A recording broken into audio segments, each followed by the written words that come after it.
before. Yeah. I didn't submit it yesterday. So Oh, it's I don't fine. have It's okay. You can submit it now. And honestly, given that, I'll do your 3 really quick so that you can do that. And what? Same thing? Okay. It's fine. Juan Carlos, thank you. I'm going to do my teaching via video, and I'll send this to you, and I'll give you a comprehensive understanding of what we're going to do. So, but yeah, if you finished 1-4 and you don't necessarily need that work time today, and it is done, just communicate to me. I have Angie now, I have Anthony. I'll do your 1-3s.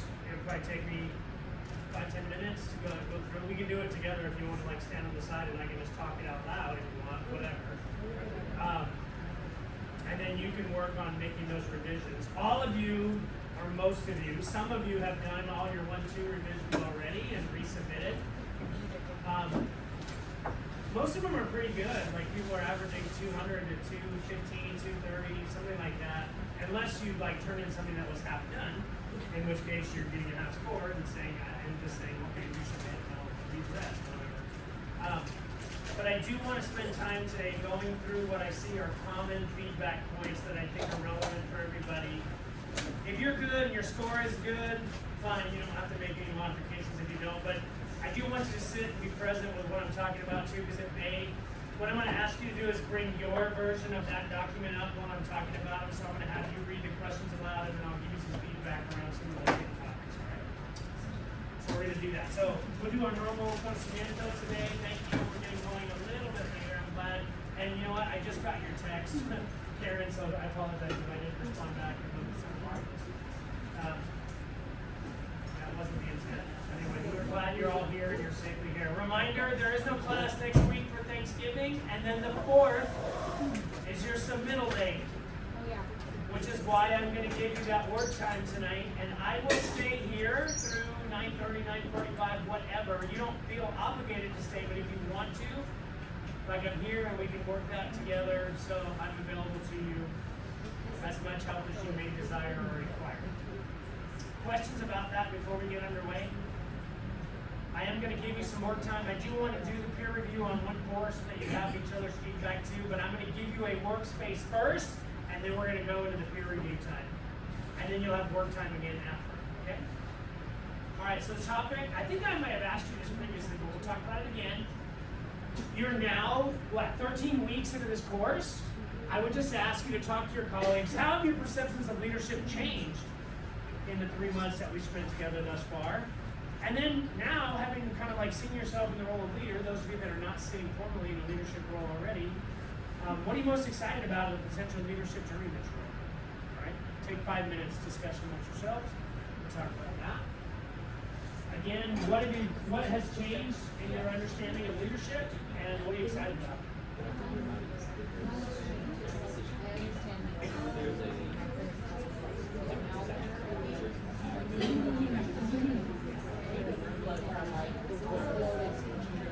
And Dr. Gonzalez, just for context, we normally do an opening activity like a conocimiento where we are getting grounded as a cohort, because I have them in the first semester of the cohort that they have together, so them developing a relationship is pretty critical.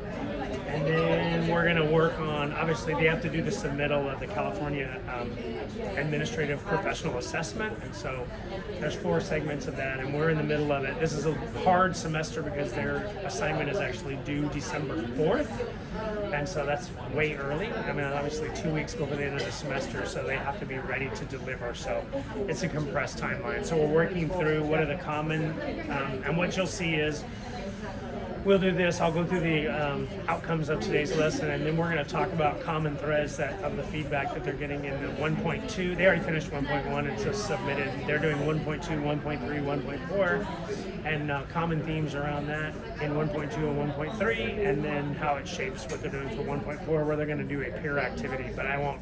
That's way too long into the video. I don't expect you to stay present for that. But God bless you, JC. Thanks for being willing to do this morning. All right, 30 seconds. Trying to get through everybody.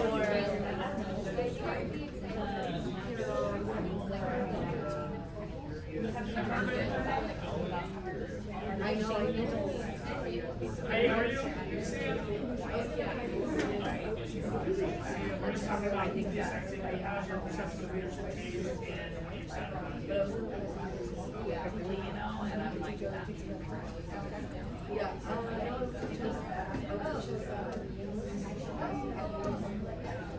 And I think that's where this is.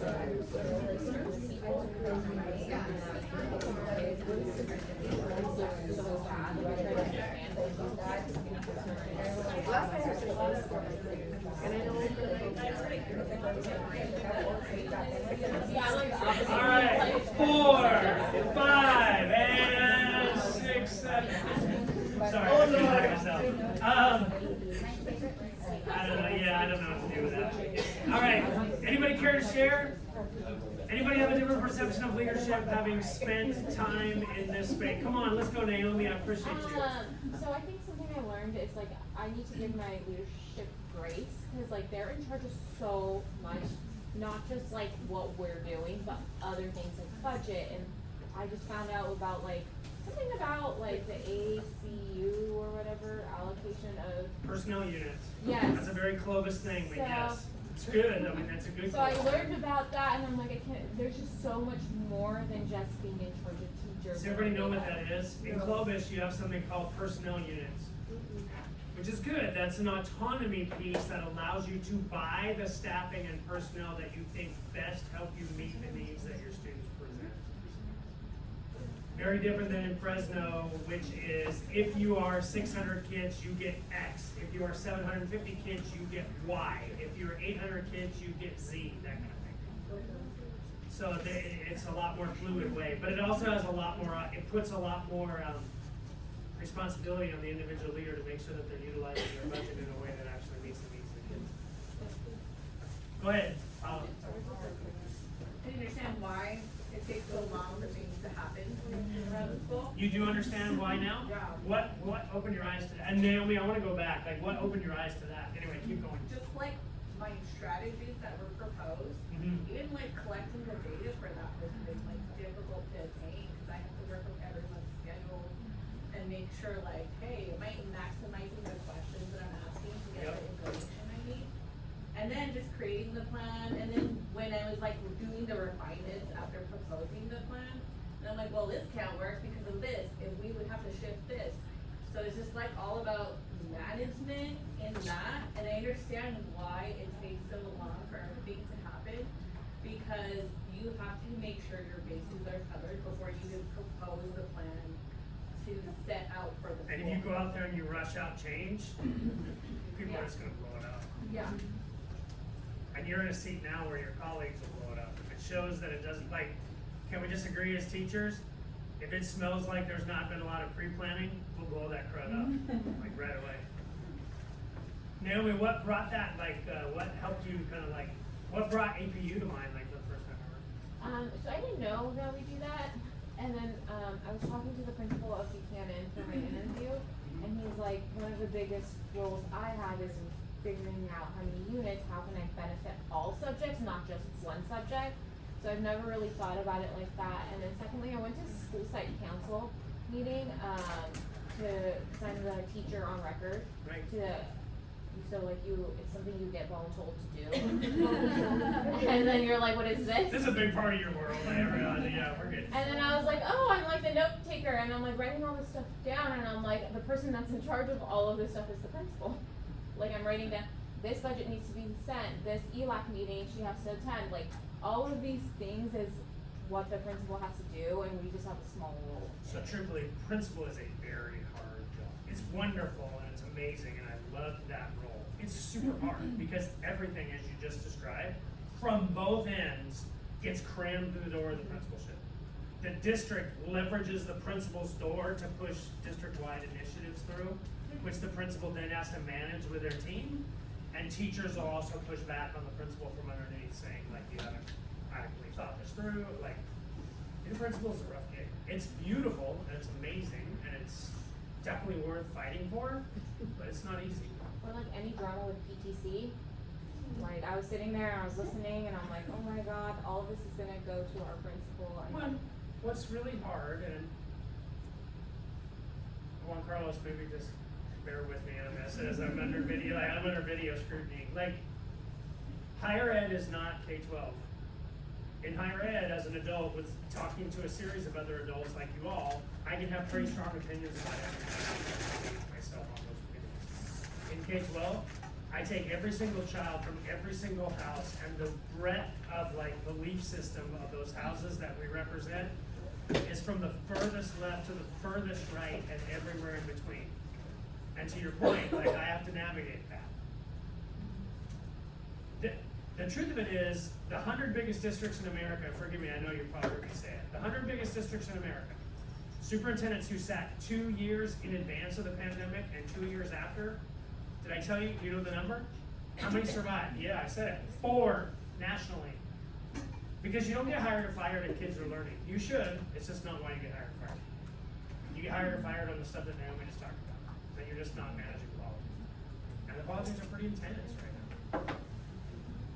Book banning in the library, like trying to preserve the rights of LGBTQ plus kids that are on your campus and make sure that they have everything they need while you simultaneously have adults just tearing into you because you're serving as an advocate for them. Like that's the journey. You have to be able to like stay present in both sides of that journey. Sorry, that's not really something to be excited about. I don't mean to make it scary. It's not scary. Well, It's just very interesting. it's not scary. It's just complicated.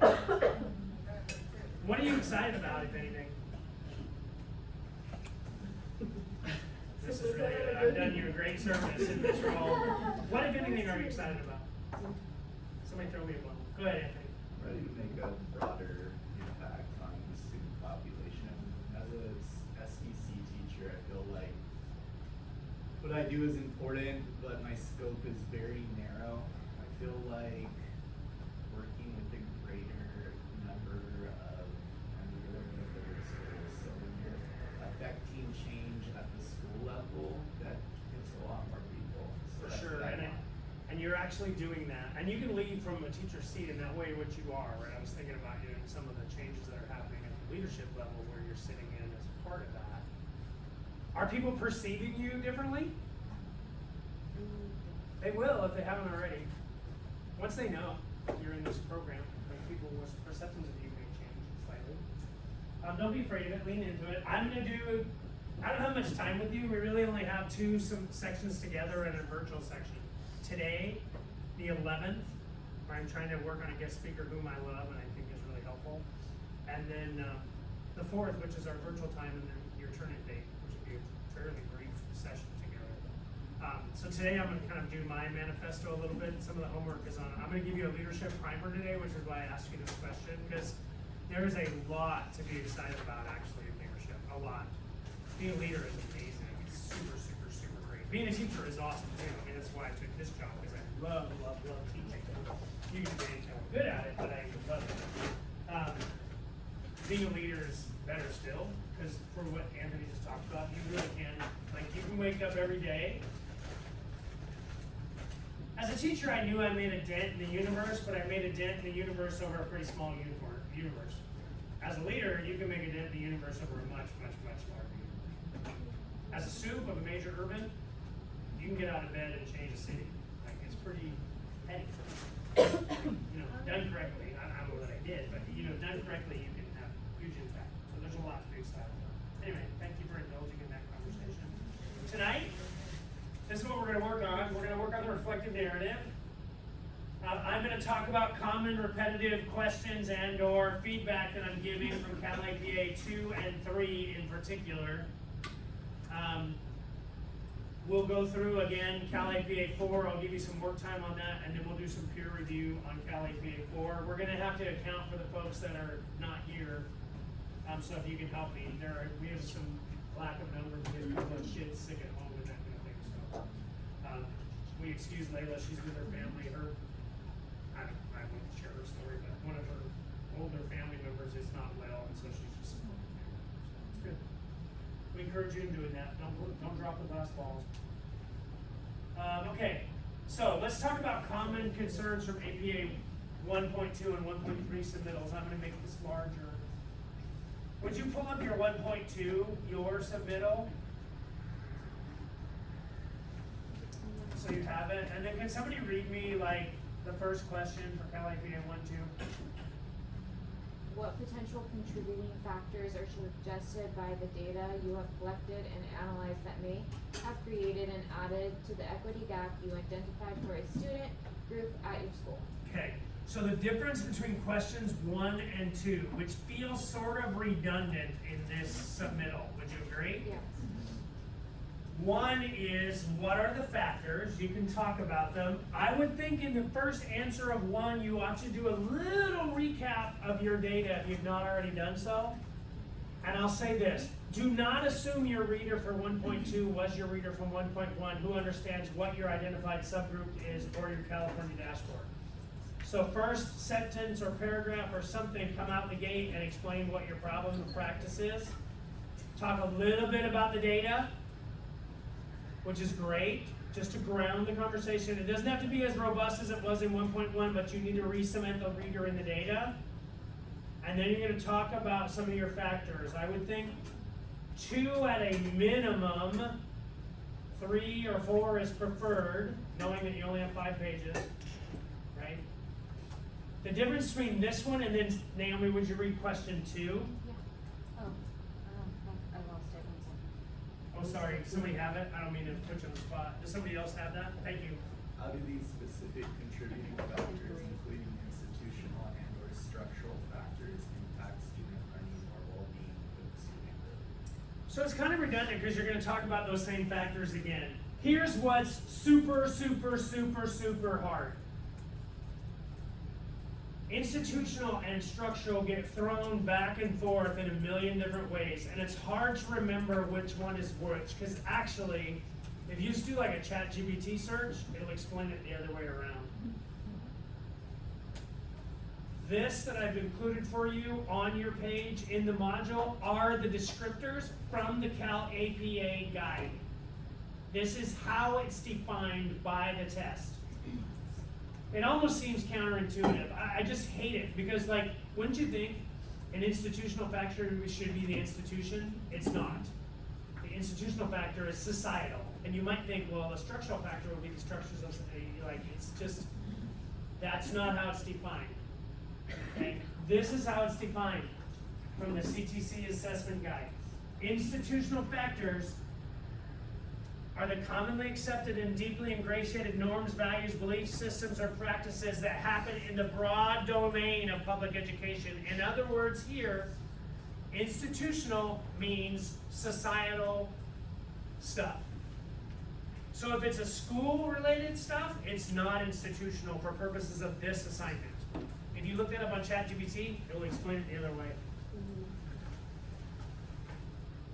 But a structural factor is a structure of the school. So think of institutional as society writ large.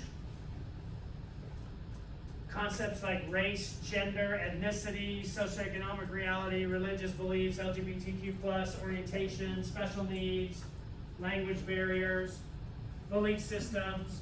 If you think students with disabilities can't learn, it's institutional. If you refuse to give students with disabilities curriculum which is on their grade level, that's structural. You understand the difference? One is a belief system, an institutional belief about students with disabilities. The other is a school choice, like we're just not doing this for you. So a gap can be both. Does that make sense? It can, like a belief system can lead you to make choices as a school, but I keep giving feedback, and I have given feedback over the last 3 semesters where this line is blurred. So you need to see institutional equals society, structural equals school choice or district choice or place choice. Does that make sense? I acknowledge that it's confusing because if you look up institutional factors on the internet, it'll tell you like racism. Yeah.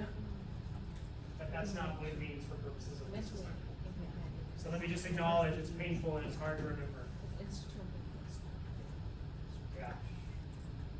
But obviously this is in your module now, you have it. So just make sure that you have, and a lot of you did this. A lot of you took this question in 1.2 and you have a big paragraph on institutional factors and you have a big paragraph on structural factors. Yeah. which might be okay unless you have like 5 different structural factors in there, in which case I would break it up for readability. Like into a few different paragraphs. If you have a huge section, it's hard for the reader to digest all of that and make sense of it, like break it into, where you would normally put a paragraph in a piece of learning. The only thing that's hard is some of you are all the way up against 5 pages, so then you get into a situation that everything you add, you have to take an equal and equivalent amount out. And so that's a you question. If you want, this is where having another pair of eyes look at it can help you a lot. Is there any questions, or can I follow up with anybody on this? I gave a lot of feedback around this topic. A lot. Were we supposed to have both institutional and structural? You should. Yes, that's a great question. Naomi asked, should you have both of them? You should. And I would argue that if there are structural problems around a specific group of kids, it's generally part of a belief system about that group of kids. Like, you're rarely going to have a series of structural gaps that is not going to be underpinned by, like, we may not talk about it, we might think it's gross to talk about that we don't push special needs youth, or we don't really care whether they thrive, but if you don't have curriculum for them, it's hard to send the message that they matter, right? Anyway, so that's 1.2, question 2. Somebody read question 3 for me. It's the citations question, right? Somebody have it? Can you read it for me? Thank you. Cite research related to your findings regarding contributing factors that may have created or added to the equity gap you have identified for this student group. Yeah, what do you think I'm going to say to you on this? Stay in the funnel. Make sure that your research actually tells what you want it to tell. But I would argue that 2 research citations is probably a little insufficient, and 5 is probably, like, I would think 3 or 4 that you think are relevant in a couple of paragraphs maybe. And you could go back. Is it going to be redundant? It could be. But this is where, what the difference between 2 and 3 is. 2, I'm laying it out, whether they're institutional or structural. 3, I'm saying the body of academic research says the following related to these topics I just gave you. Right? If you don't cite in here, you're not going to get a high score. You have to have citations here. I would say the same thing too. If you don't explicitly call out institutional and structural by name in question 2, you're not going to get a high score. And I'm not necessarily teaching you to the test, but don't be stupid. Sorry, is that too blunt? Like, don't engage in self-forced errors, right? Don't do that. There's no reason. All right. 4 is harder because 4 talks about, okay, what are your recommendations? If you say this is a problem, then what are you going to do to fix it? And to a person, all of you had some good responses here. I just want you to think about maybe even more or outside of the space that you might be thinking. Generally, people are like, all right, I don't know how to say this wrongly. People approach question 4 through the lens of a teacher, which is, this is what I would do in my classroom and I need the following things. I actually need you to approach question 4 from a leader's lens, from an APU lens. Are there staffing needs that you have? Is there professional development needs that you have? A lot of you spoke to professional development, so let's talk about that a little bit on this panel. Somebody have question 4, can read that for me? Thank you, Aaron. Identify areas of educational need related to the single equity gap for a group of students. Example, the school needs additional supports or materials, necessary specialists or counselors, after-school programs for students. So think about that. It gives you resources, it gives you people, it gives you time, it gives you expanded learning. I don't think any single person in here talked about utilizing anything outside of the school day. And why would you if I look through the lens of a teacher and what I can control? Right, but I'm telling you, you're not to look at this question through the, I'm sorry, I don't mean to be dismissive, I'm not trying to be that guy. I'm just saying lift a little bit, because assume you have more resources at your fingertips, right? Some of the things I called out here is, are there staffing pieces that might help? Particularly the one I only read, like I think you had it, thank you, and maybe in your 1.3 when I read it, you talked about professional development around institutional problems with special needs youth. Like, in fact, I think yours is there because I gave you maybe a recommendation for a local source that you could actually, was that yours? Yeah. I'm remembering that right. Like, Exceptional Parents Unlimited has an organization, they have a resource group, they do like family supports. There are people in our community that would help get your people's heads right as it relates to chronically underserved groups of kids. Might be harder if it's related to race, I don't know, but not really. I mean, you engage in cultural responsive pedagogy. Right? English learners, same thing. But I think professional development, like if you think the issue is the institutional problem of belief system, having professional development specifically address that, I think is a need. How are you ever going to get racism to change if you don't talk about it? Can we just agree? Like, things get better. We do the best we can with what we have at the time we bring ourselves to whatever that space is. If you get confronted with belief systems that don't actually align to your belief system, that challenge your belief system, that's how meaningful change happens. Does that ever happen to you? I mean, you're talking about, like, I'm a lot older than all of you, probably combined. But, politically, I've ran the whole gamut as I've been exposed to thinking that was not my own. I mean, I don't know if I've probably never been super extremes on either side, but I've been a member of both major parties, and now I'm none. Right? Like at different times in my life, like different things have resonated. But I think the advantage of that is I expose myself to learning that is not necessarily what I believe, right? And I think that that's good. Right? I do think we owe it to our teachers if we think like the old school, like this is how we do things around here. Unless we're willing to wade into that and confront it, we can't really get pissed off if it never changes. Same thing, like resources, materials, is there anything that would benefit? Like, I don't know, is there anything you could do in expanded learning? How can you support English learners? Like one of the people that say, I don't have adequate time in the master's schedule, could you leverage expanded learning in any way to make that a better thing? That was what people were asking why I was dressed up today. Today we had a state superintendent public instruction candidate come to Fresno, and the whole session was about how to leverage community schools and expanded learning to do more for kids. And the real question is, it sounds kind of crappy, but it's kind of true. Can we just agree? The school day and the work day for families don't always align.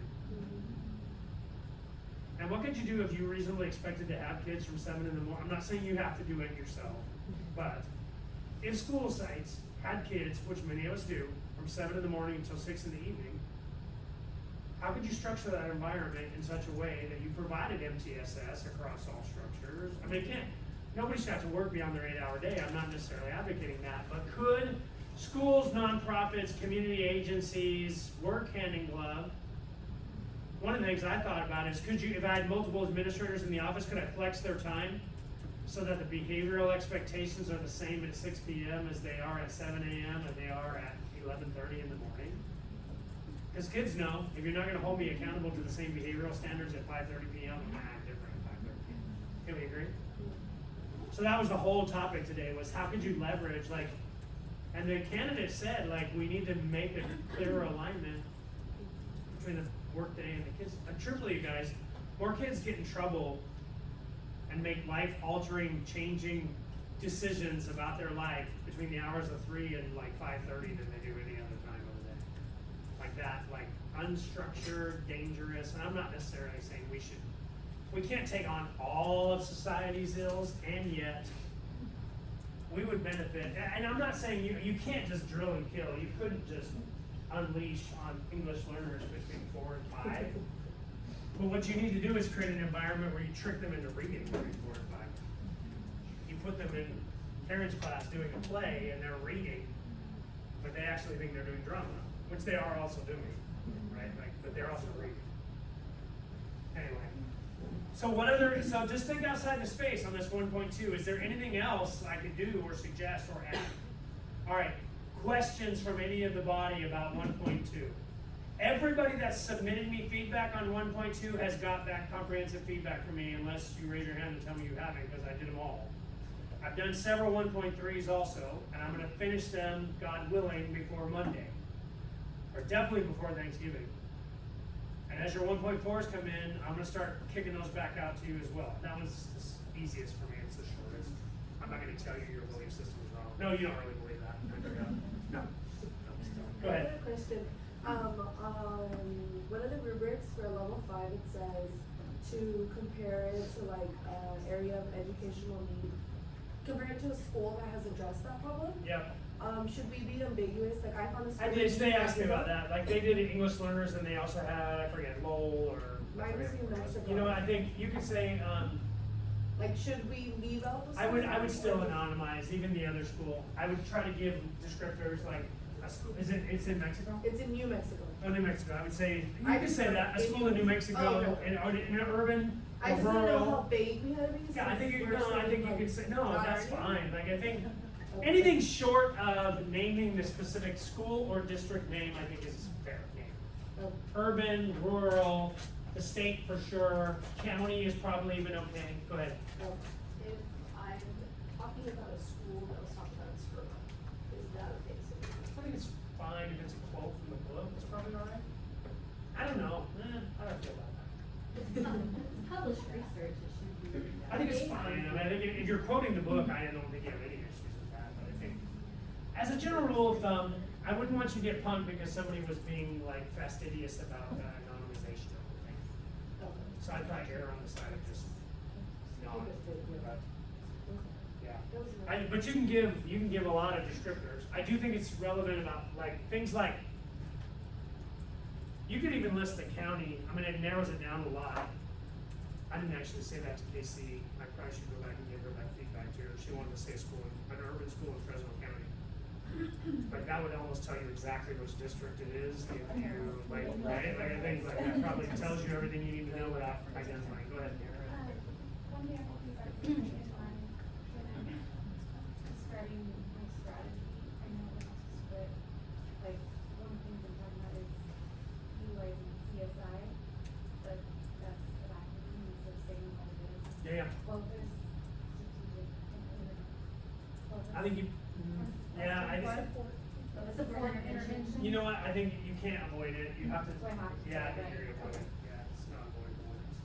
You could call it as. I think the national- APA. That's an interesting question. I think the APA overrules the anonymization. You could say it's a nationally accredited student assistance program. Oh, no. And that's a. Or you could put C asterisk and then put the other two words. I just put we use a national, like nationally accredited body. I don't. Vicky, I'm not gonna jam you if you do that. Yeah. It's hard. Like somebody had goals and missions, and like each one was the first letter of their school name. Like that was like, how do you deal with it? All right. Sorry. Any other questions about 1-2? Tonight, if you have opportunity and you finished your 1-4 and you're comfortable with it, you can go back and make the revisions to 1-2 and resubmit if you'd like to. I mean, the goal would be, can I give you some unsolicited advice? Bring everything to closure and then start the next one and bring that one to closure and then start the next one and bring that one to closure. Work 1-1 until you're super comfortable with it. If you don't like the score you have now, submit that one. That way you can put it behind you and you feel like, okay, that's in the can. I don't have to worry about it anymore. I can let that go. My head is not going to take that headspace. And we'll go 1-2. I'm not happy with the score I got. You might want to average it out. 225 out of 250 is a 95. If you're okay with a 9, is it? Do I have that right? I think it's about right. Like, it's in the 90th percentile. Sorry, math people. Sierra, am I all right? Sierra I don't know what glitched a I'm little right. bit. But I saw like, you. if you're comfortable with your score, keep it and go to the next one. Now, it doesn't mean I'm not going to give you feedback. Some of the submittals I read today of 1-3 were already in that 225 range. I may tell you, I think this will pass already. If you think I'm not going to give you constructive feedback, even though I think it'll pass, you're wrong. I don't mean to be rude, and I'm not trying to be. The goal is to be helpful. You can ignore everything I tell you. You certainly can. I wouldn't do it, but you could. I'm not saying I got it all right, but I had 100% passing rate first time. Like, not to flex a little bit, but boom. And don't screw it up. Like, no, I'm just kidding. What else? Go ahead, Sienna. Is it a really dumb question? It's not dumb. It doesn't. We're gonna withhold judgment and bring it. How many points do you need to like actually pass the? Oh, on the APA? A passing score is 15. Like, and Across all. yeah, like an average, I think, it comes out to an average, I think of about 15 is the cut score, or it was in the last semester. Nobody in my last semester's course got less than a 19. The first semester, I had 4 people not pass. 5, a lot. That's a 15 combined with the 4. Yeah, I forget. I think it's averaged across like the average of all the rubrics or whatever. You can have higher or lower across the 1, 2, 3, and 4, and still come up with a passing score. So do they Your take- 1-1s are very solid. Like I feel super comfortable. And actually, for the most part, the ones I've read, not everybody submitted their 1-2, but the ones I've read, pretty solid. If you have like a ton of missing assignments and you're struggling a little bit, let me help you in whatever way I can. I don't know how to say that any other way. If you had to and you're really struggling, sorry, I'll just put this out there for everybody, but listen, please. If you're really struggling, you can't hold this over until the next semester. I wouldn't recommend doing it because I don't think there's ever, I mean, you can do what you want to do, but the reality of it is, if you're waiting for the ideal time, it's never going to come. Talk to a guy who got his doctorate at age 51. The ideal time is never going to come. And my wife said, and I quote, "You will never make your money back on that job." I got to work here a few years in order to make her not liar. Women's reverse psychology. You know I'm down for the cause. The moment she said that, like you just locked it in. Now I'm gonna work her for a month. Now I'm gonna work her for 2 decades. Just to win. So I win 1 argument before I die. That's what I'm hoping. Like, that's what I want on my tombstone. He won 1 argument and ended up here. That's what I was gonna say. I still don't get it. Yeah. 1 first argument. Now dead. Sierra. So, out of the 8 rubrics, each of those scores counts toward the score? Let me look it up while you guys are off. Like I think I have access to, it's confidential, but I have everybody's data, and so I'll try to capture what I know to be true. 15 is what is in my head because I don't know how we derive there. Like it's embarrassing that I can't give you the quantitative backbone of what that means, but I'll look it up and find out. When you But guys it's are doing, based on all 8 rubrics? I think what do you so. I think it's okay. an average across all 4. But let me, before I say that and perjure myself, let me actually look at the quantitative reality of that. Naomi. I'm still a little confused about the structural versus institutional. Yeah. So like say you do an IEP goal, like saying like IEP goals are aligned with like state standards. Would that be institutional structural? Because it could be both. Like Okay, in my- so did you hear her question? These are good. Let's take a few scenarios. She's saying the IEP goals are not in alignment with state standards. If the school or district is making that as a choice, that's a structural gap. If it's based on the fact that we don't give a crap about what happens to students with disabilities and all of our indicators show that we don't really care, that's institutional. Do you understand the difference? If it's a sin of omission, meaning I just don't care enough to make it right, that's institutional. If there's some policy or lack thereof, that's structural. Like, can I use yours, Sienna? Yeah. Until they create a policy that says general education teachers have to show up to the IEP, that's a structural choice. I would argue it's based on an institutional belief that we don't care enough about them to show. Sorry, you can tell that one. As a special needs parent, that one pisses me off. But, like, sorry. Not appropriate. Sorry, Juan Carlos. Just whatever. Put in my email. Fine. So wait, is But that I think, because, but I think to your question, Naomi, until they come up with a policy, it is structural. Cause I was just one teacher is legally required to go, so if Okay, they yeah. rely on one teacher to go, the rest just. And see, I actually said in her case, like one of the things she has to do, is it 1-3? I kind of forget. Yeah. One of the things she has to do is make a recommendation around this thing. And I actually don't think, to Paula's point about change management, like I can't just tell teachers, hey, you suck, you need to show up. Like that's not gonna land.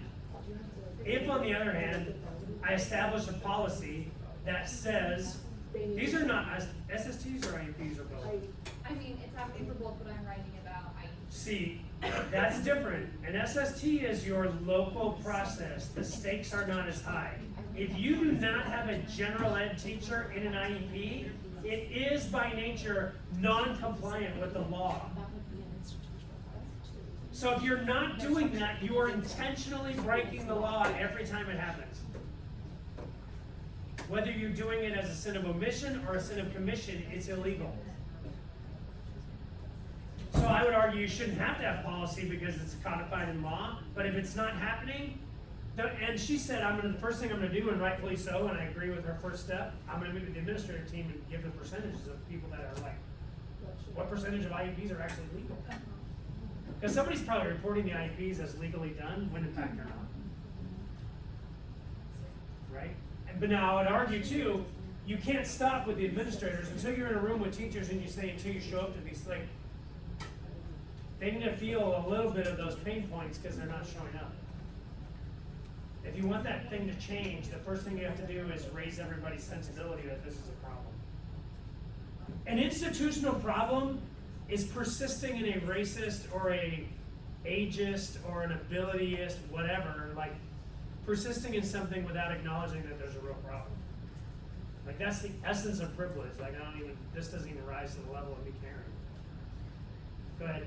Oh, I think Antonio wanted to add something, and then I'll say. Go ahead. He's I the was reason. just gonna say, it partially happens because it's outside of collective bargaining. You have some teachers that have 50 students that they have to push into the IEPs. It's like an art teacher, for example. Yeah. Almost all the special ed students are gonna have that teacher on site. So he has to go to IEPs 3 times a week, and then you have core teachers maybe going like twice a semester. It's just not very equitable for Right. teachers either. So until they do something to compensate teachers or make the system a little bit more fair, if it was fair, then that would change. But it isn't a priority because they don't want to take care of the problem in a way that works for everyone. And I appreciate you, Anthony, because you just brought me back to the thing I talked about last week, which is that I probably shouldn't enter a conversation through a lens of judgment and not a lens of curiosity. But I'm super aware of the dynamic that we think art teachers are the place that special ed kids need to go, which in and of itself is an ableist. Like, that means I'm not willing to put structure into making sure that special needs youth can gain access to other forms of elective learning, which in itself is a little bit crappy. But I feel for the art teacher who then has all the IEPs, it's not fair. Right? But then, as a system, we have to grapple with that. So then what you have to do is you have to make case managers of other people. Have you ever had a general ed teacher that's not necessarily that kid's, I mean, that can happen too. You can have a general ed teacher just has to go in there and represent. Like, you have to have a general ed teacher in an IEP with a kid who's in functional skills. They don't have that kid. They're there to explain what happens in a grade level at that grade level. But there's a general ed teacher legally in that space with that kid even though they don't serve it. Our functionalized skills kids get an elective, so they do get a general ed teacher. Yeah. How many do you have? Is it? I created a collaborative mentoring drama class, so I have special needs and I have some gen ed kids who are mentors and Oh, I love it. and so I do have a lot. But see, that's the solution. I'm gonna create an elective that is a inclusive elective. It wasn't certain, they would put like 10, 18 functional life skills kids in my 40 kids class. of Who was my general ed person program. that has, And it wasn't serving either, so. who has African American students and one of the issues is they're addicted to gaming? Is that yours? It's a small aspect of it. So for them, right, they need what we have in Fresno, which is esports. Esports is badass. Like I got a bunch of people in esports who were never involved in anything ever. They never wore the district's name or anything on their jersey, and they are like, they will kill you to represent Uber in esports. I mean, lovingly, sorry, I don't mean that. Like, it flipped at 180 degrees where they're super proud to be representing their school in a space where they're pretty proficient and capable. And people are like, you're letting kids play video games at school? Hell yes, I am. You know why? Because they can get a college scholarship to go play esports. Because I, as a little kid, would spend hours trying to make that jump on Pitfall on the Atari 2600. My kids now watch other people play video games for fun. Yeah. Like, sorry, and that's not even a relevant joke for you because it's like way over your head and way too old. It's like, It is not. Pitfall is a game that probably predated most of you. No. Yeah. But anyway. All right, any other questions about 1.2? If not, I'm going to go to 1.3, which most of you, if you have 1.3, pull it up. Somebody read me question one. Somebody who has not participated yet, read me the question for 1.3, question one. It says, for the student equity gap you identified in step 1, describe the potential strategies you identified for equitable school improvement and how they are to be applied. Okay, so I think this last parenthetical phrase on that first question is really apt. How they are to be applied.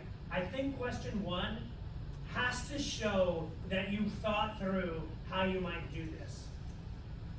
Right, because how many, I don't know, I won't make you raise your hands, but how many of you got feedback from like your administrator or like, there, little teacher, like you don't understand like how hard this is. Hopefully they didn't give you that much.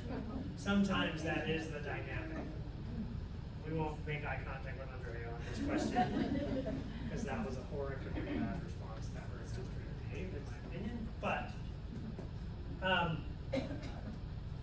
it can't, I would say from a question 1 perspective, to make it really strong, it has to show that you put some thought into how you might go about doing this. Like in the Sienna example, I do need to make sure the administrative team knows what the reality is of how many IEPs we've had that are actually illegal. But I would argue that that's the starting place, and from there I have to go staff-wide at some point. Because I need everybody in the mix. And I can't just, and I have to do that within a lens of what the time is on the collective bargaining for like professional development. Like I can't do 90 hours of professional development when I don't even have 90 hours in the year. Like you have to show that to some degree you've thought through some practical realities around implementation of your strategies. That's my only feedback on question 1. Questions about that? So it's just a little stronger if it doesn't read like pie in the sky. Do you understand what I mean? I can't read it and be like, oh my gosh, this person's so cool, this stuff never happened. Like, look at it through a lens of, is this feasible? Right? It's a dangerous thing. Don't look at it through the lens of a classroom teacher that only has access to the resources in room 24. But do look at it as a lens, is this really accomplishable in a situation that Naomi described where everything has to fit through the front door in the first place? Is this like doing 90 hours of professional development on cultural responsiveness is not going to happen. There's just not 90 hours to give. Okay. Somebody read question 2 for me.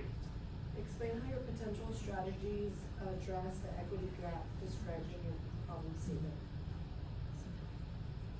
So question 2, I think you are best served if you tie your ideas to the body of academic knowledge in live time.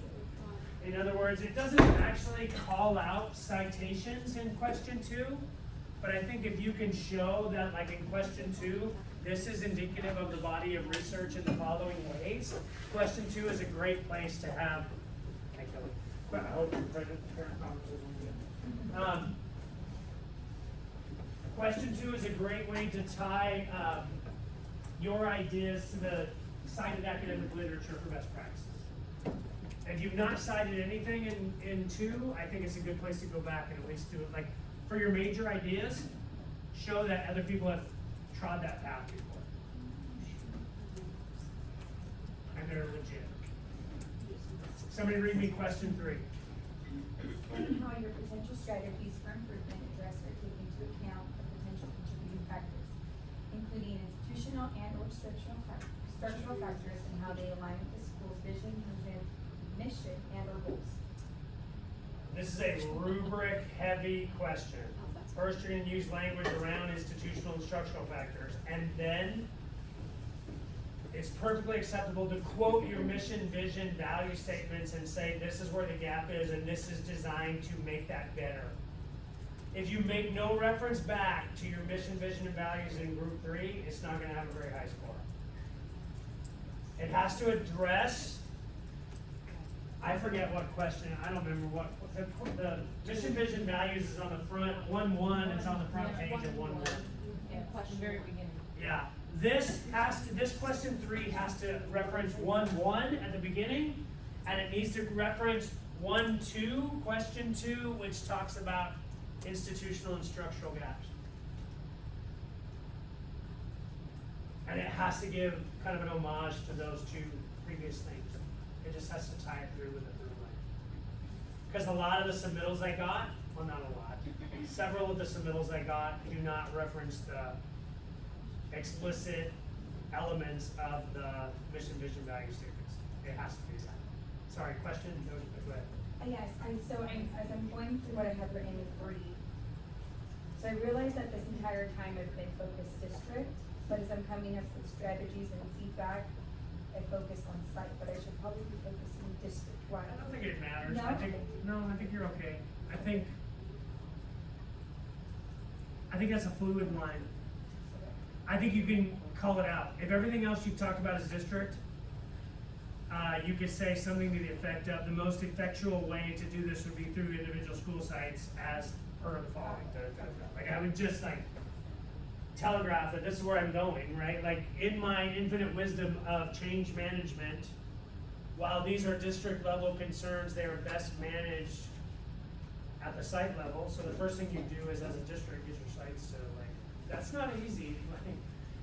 As a district, getting your sites to fall in line is really hard. Especially if you have 106 elementary schools, like tell me a story. Like, it was worse still when we were in 90-30 year round, because I would fight every fight. Well, I wasn't a super over 90-30. I was a resource teacher. The hard part was I was administrator in the office. And so we'd fight all the fights with 3/4 of the staff, and then 1/4 of them who were on vacation came back and we'd fight it all over again. Like, that was painful. Go ahead, there's a comment, question back here. Go ahead. So on question 2, on 3, we're supposed to refer back to 1.2 and like the structural and institutional stuff that we decided. Yeah, I just think like reiterate it. It should. When I say it needs to go back to that, like your recommendations need to address what you said was the institutional and structural gaps. So that's where I got to like Sienna's thing. Like if you're gonna say people are racist or they're ableist, you need professional development to go deal with that. Like if you're saying these are the problem, or like in our case we don't make I'll use yours, the IEP goals don't align to the state standards. We're gonna have to do professional development in what the legalities of an IEP are, and then what those goals have to represent. And we're gonna make everybody aware of what the obligations are to expose all students to curriculum at their grade level. So that's what I'm saying, like, it doesn't have to like, I'm just saying, if you raise them as an issue, here's your chance to like solve them as an issue. Okay, somebody read me question 4. There's a 5 too, but I don't think I addressed it here, because I didn't know you were maybe issues with it. Question 4, keep going. This is about like what you do with the feedback you got, right? Somebody has that question for me? Go ahead, thank you.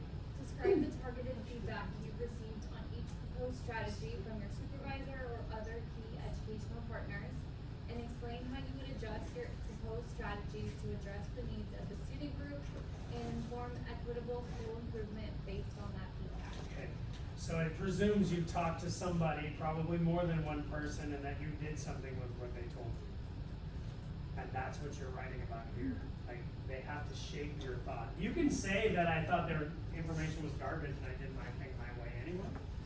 I wouldn't believe with that necessarily. Like, being a reflective practitioner means that there's other people who have, I mean, ideally, they raised your vision to something that you had not previously considered, and then you talk about it. Right? Like, they raised some issue that you had not previously considered, and then you modified your plan. That's why I think in question 1, showing that you have some practical strategies, which then can get undone by your person in question 4, because they're not super practical, or like there's some alternative ways to do that, I think sets you up for success. But you just have to show that I use, their feedback in a meaningful way. What is 5? 5 is like, some Describe- overarching, what is it? Go ahead. Describe steps you would take to create school level and community Yeah, educational buy-in. partner buy-in to Yeah. the final justice of the proposed Yeah, I didn't really refer to that, I haven't had too much issues with it, but I do think generally a question that a response that somehow deals with like the concentric, you know, have you ever thrown a pebble in the water and you get concentric rings of like impact, like changes like that. I'm gonna affect you, these people, then this, and I build buy-in, I'm gonna use, you do what your administrators do to you. Because almost everybody in here is an early adopter. If you weren't an early adopter, you wouldn't be applying for leadership, generally. Generally, your sticks in the mud and your naysayers are not sitting here thinking, oh, I'm going to matriculate my career into leadership. That's painting with a very broad brush, but I'm righter than I am wrong in that. So frequently, you've been leveraged as an early adopter. Hey, Nikki, we want to teach a cooking class. Right? Hey, Naomi, we want you to do these 9 different tasks on campus. Like, how do you feel about that? We're going to volunteer you for these 18 things. Right? Like, we leverage the people we love, right? And so that's generally you. That is a strategy, though, right? I'm going to lean into the people that I think are going to adopt early, and then I'm going to use them. Like, it's one thing as a principal to communicate that. If Sienna does it, it's very different. Because that's their colleague. They're accountable to her in a different way. Go ahead, Karen.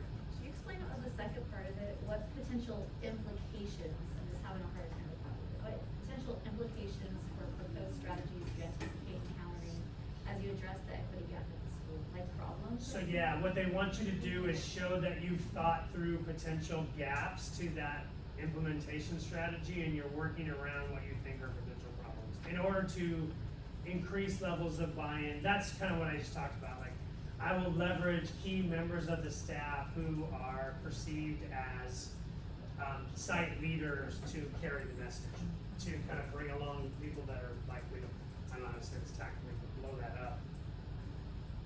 Right? Like, just something, Karen, to the effect that you've thought with intention about how you can implement that in a way that you think makes it sustainable. The truth of it is, you guys, in leadership, we only have you only have a finite number of really stupid ideas that you force down people's throats.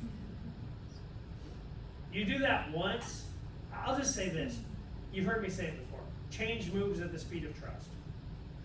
The more people trust you, the more likely they are to try. The more people think you're not going to kill them if they don't do what you want them to do. Like, the more they trust you, the easier the change is. The less trust exists on your campus, the harder it is to move work.